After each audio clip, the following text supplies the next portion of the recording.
So before we start this video, I want to apologise. In my last video I did a live watch along, Palace taking on Tottenham away, and I've made a few comments towards Palace captain Luka Milivojevic that I really didn't mean.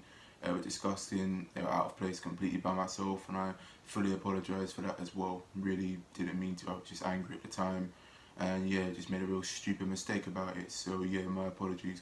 What's going on, boys and girls? We are back again for another Palace preview. Crystal Palace taking on Sam Allardyce's West Brom Preview at Selhurst Park on Saturday afternoon. Another former Palace manager, Big Sam, coming back down to South London. Is it going to be joy or is it going to be despair? We'll find out, because it is going to be a big game for West Brom Preview and a big game for Palace. It is a must-win, or else I don't know where we're going to go from between now and the end of the season, in my opinion. Yeah, we've only got we've got 10 games left. I think 3 teams near us, so yeah. Sheffield United, West Brom and Southampton, and then the 7 are against teams in the top 10. So, you know, if we're going to pick up points, it's going to have to be on Saturday is our best chance to pick some points up. It won't be easy. West Brom probably want their revenge. Yeah. But last time out was a 5-1 yeah, thrashing by us at the Hawthorns back in December. Probably the biggest result of the season. Yeah, it has to be, I think, in my opinion. We're coming off the back of a Tottenham defeat. Now, I'll be honest with you, I wasn't too despondent about the game, to be honest with you. To be honest, if he wasn't for Gareth Bale and Harry Kane, then that goal was brilliant from Kane. And Kane's third goal was out of this world, top class. Speechless, to be honest left me with you. speechless. You know, if it wasn't for those 2 players, it would have been quite comfortable, to be honest with you, for us. I don't think none of the other players really threatened. I wasn't too despondent, to be honest with you. What do you think about the performance? Any positives going into this game on Saturday? Well, obviously, Wilf coming on was a great boost for us. Yeah. You know, I think Luka didn't play too bad. I think he tried to push the team forward a bit when we were down and stuff. So, you know, but the West Brom game is going to be sort of one of these really tough games. You know what Sam Allardyce is like. I mean, he's going to come down there, hopefully nick a goal and then park his bus. He did that at Sunderland 5 years ago. Yeah, I mean, to be honest, that's my fear to be honest with you though, I think West Brom are too far adrift. To be honest with you, you know, I think they know that if they lose to us at the weekend, then I think it really is it for them. But I think it's too late for them anyway, to be honest with you. But we just need to, you know, be a bit more expensive. Not dwell on the result too much as a fan, as a player as well on that pitch on Saturday.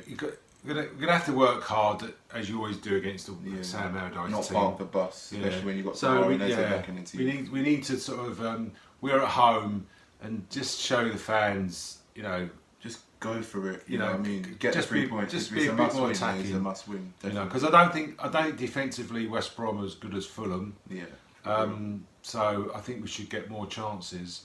Although I mean, it'd be a tough game, but I think we should come out on top. So talking about West Brom, they're currently 8 points adrift from Fulham and 8 points obviously adrift from safety as well. They've won about 3 games this season, and get this, 1 win away from home all season. That would just be a Palace thing for us to bloody go and lose to them on Saturday, even though I don't think we should, and I'm pretty confident that we are going to get onto the result, but we're going to get onto that later. Now, 1 win in the last 10 Premier League games for West Brom Preview, not on the best run of form. I think the last win was a couple matches ago against Brighton. Yeah, 3 matches ago. Very lucky. They were lucky. Brighton probably did deserve the win. We'll talk about that another day when they're in the Championship. Anyway. They got the worst goal difference in the Premier League, minus 36 out of all 20 teams. I think Sheffield United have got the second worst goal difference on minus 29 in the table. So realistically, they are very woeful at the back, and defensively, like my dad said, aren't as good as Fulham, aren't as good as no one in the league. I think even Sheffield United have been better defensively than they have this season, and yet they're still rock bottom. Now looking at them, you know, one of the lowest scores in the Premier League. However, overall, they have the most combined corners than any other Premier League side this season in every single match. So it makes it clear that they're more of a threat from set pieces, and they have scored a few goals from set pieces this season. That is their most dangerous area on the pitch, is set pieces. You know, especially the defenders getting forward, and who knows what's going to happen. They've had a disappointing season. I think that for me, it's getting the first goal. Yeah. If we go a goal down, it's going to be a long afternoon. It's going to be a long afternoon if we go goal down. If we can get the goal, if we can get the first goal and then draw them out, then I think we'll go on and win it early in that. quite comfortably. Yeah, they have got a full squad. I mean, the only injury they have is Robert Snodgrass, and that's it. The players to watch, the players to watch out for as well is like Matthias Pereira, their top scorer with 6 goals and 3 assists. He's played 25 games so far this season. You know, it is pretty low for a goal scorer in the Premier League this season. Obviously, our top scorers are Zaha with 9. I mean, that's mediocre in a way. Kyle Bartley with 3 goals. Robson Carney, who's been coming on and off as a sub lately this season. He only made 14 appearances as well, but he's got 3 goals. So that is okay for West Brom's standard. Not very good for the Prem. Callum Robertson as well. Another danger threat going forward. You know, he could be a bit on and off and a bit up and down as a player. He hasn't really been at his best this season. Been very inconsistent. I'm not expecting it to be a fantastic game in that respect. Yeah, like an 8-0. Yeah, I don't think it's going to be. Anyway, you know, opinion. and the way that the division is panning out, I think Sheffield United and West Brom are down. Yeah. And then it's obviously Fulham at the moment. Then you've got a block of 3. You've got Brighton. I mean, I think if we win on Saturday, I think we should be safe.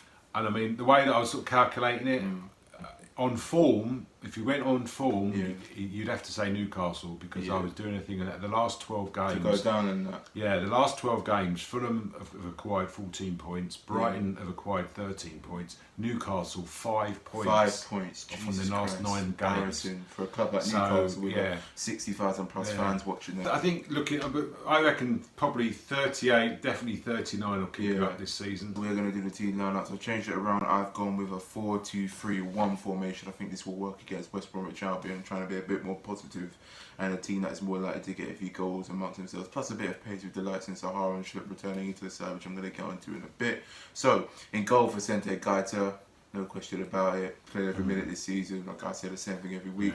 Moving on to defence, left back Van Aanholt, Cahill, Kiarte and Ward. Roy isn't going to change this. I think Klein and Mitchell will start injured or aren't either fully fit for the game on Saturday, but Roy isn't going to change it around, you know, even though he lost 4-1. I think this back 4 against West Brom should do decent in my opinion. 2 defensive midfielders, Luca and Riedewald.